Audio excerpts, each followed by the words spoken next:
Hello everyone, today we're going to look at one of the great stories of the English language.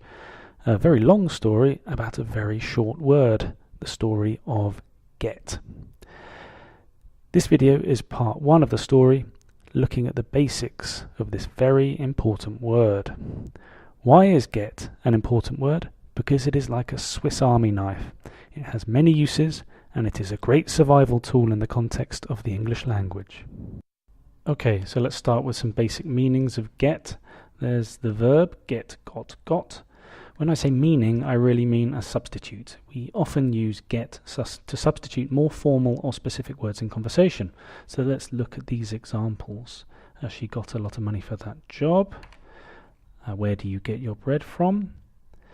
It's getting better, a phrase you might recognize from a popular song. So much better all the time. It's getting better all the time. I get to work at 8 a.m. and a very welcome question in the mornings. Can I get you a cup of coffee? So the question is, which words to these examples of get substitute? Perhaps you'd like to pause the video to think before checking the answers. Here are the answers. Received, obtain or buy, become as in changing state from one thing to another, arrive or reach, and fetch or collect. Fetch meaning to bring something to somebody. Let's go on to look at some common word partnerships with get, in this case with the past participles of the verbs dress, lose, marry, divorce and change. We normally get dressed in the morning and get undressed at night, but fans of 90s pop rock might prefer to get dressed for success.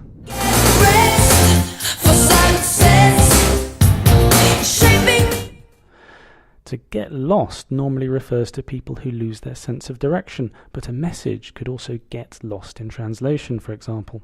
To get married is a cause for celebration, to get divorced less so, and those who suddenly want to get married might do it in Las Vegas. To get changed refers to changing clothes. In this example, the doctor has to get changed to go out to a restaurant. The one thing that get has in common in all these examples is that it refers to a change from one state to another. Let's look at some other examples. Here we're going to start with combining get with an adjective in the present tense to indicate something which happens. For example, it gets cold in winter, it gets busy at lunchtime, in a restaurant perhaps, it gets dark at about 5 p.m. The subject of get can also be a person. For example, I get tired very quickly, I get ill or sick about twice a year, I get angry when I think about it. In these examples, we are talking about change from one state to another, from light to dark, or from not tired to tired. But because it's in the present tense, we are dealing with change which happens regularly or is generally always true. Let's look at some examples in the present continuous tense. It's getting late, it's getting better or worse, it's getting bigger. Note the use of comparative adjectives in this case to compare a present state to a previous one. Here are some examples more suited to a personal form. I'm getting ready to go out, I'm getting hungry, I'm getting wet standing in the rain. So the examples in the continuous aspect are about change or process which is happening now. As a final example, why would we say this is getting interesting instead of just this is interesting? The answer is that when we use get, we are interested in the fact of changing, of looking at the process instead of the simple state. Let's move on to the use of get with prepositions and adverbs.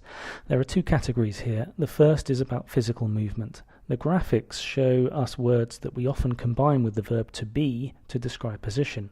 For example, he is on the box, or under the box, or she is up the tree. However, when we combine these words with get, we don't focus on position, but on the movement that precedes the position. For example, he got on the roof of the house, or she got under the car. In many contexts, we could also use the verb to go to describe this movement, but the use of get is very common in native speech. This movement has some quite specific uses. For example, we get on and off public transport like buses and trains. However, we get in and out of private transport like cars. These expressions often have figurative uses which we call phrasal verbs. For example, get up is used to refer to the act of getting out of bed. James Brown also used get up, but for very different effect. Get up, get on up, get up, get on up, wait a minute, feel it. Get on is used to indicate a good relationship. For example, I get on with my boss, or just we get on. Get over refers to recovery from illness or other kinds of trauma. For example, it took him a long time to get over losing his job. So, phrasal verbs often take their meaning from a more basic physical meaning. In the case of get, this is often about movement, process, and transition. I hope that's useful to you. There will be another video to continue the story of get to advanced levels shortly, so look out for that. Many thanks for watching. Bye bye now.